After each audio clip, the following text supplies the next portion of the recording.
اسمعي منيح، الفرصة بتيجي مرة واحدة وهي فرصتنا. المدير عمل لي وكالة والأمور صارت كلها تحت تصرف. الموضوع اللي حكينا فيه المرة الماضية هلأ إجا وقته. بس يا أستاذ لا تاكل هم، أنا مرتب كل شيء. فشو قلت؟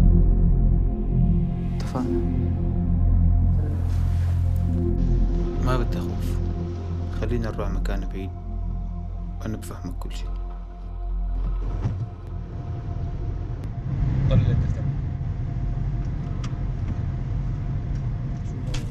أنا الأمور كلها مزبطها، كله على 24. 5 ملايين خلال شهر. 5 ملايين.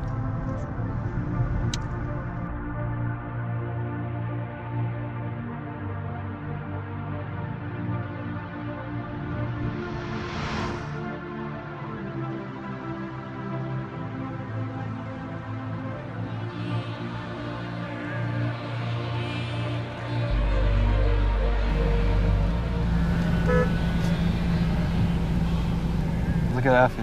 حياكم الله. جيب لي راس غنم على كيفك هيك للشاوي. يكون مربرب. المعذرة منك، الغنم مش للبيع، أنا مكفل برعايتهم بس. كيف يعني مش للبيع؟ راعيها فين؟ صاحبهم مش موجود. مش موجود؟ طيب هذا اللي بدنا اياه نحن. يا سيد رجاء لا تحرجني. لا تعمل لنا قصة. جيب راس غنم خذ حقه. خسر والله لو يعطيني مال الدنيا كلها ما فرط في الأمانة. مرحبا أماني. خذ بقى.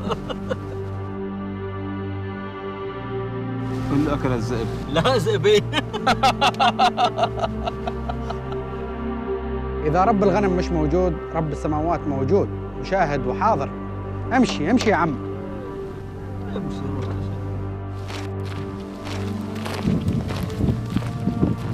إذا رب الغنم مش موجود رب السماوات موجود شاهد وحاضر. امشي امشي يا عم.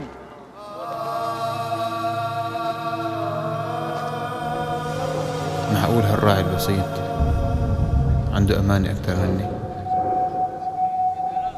أعطيني الأوراق من عندك. لسه في وراء.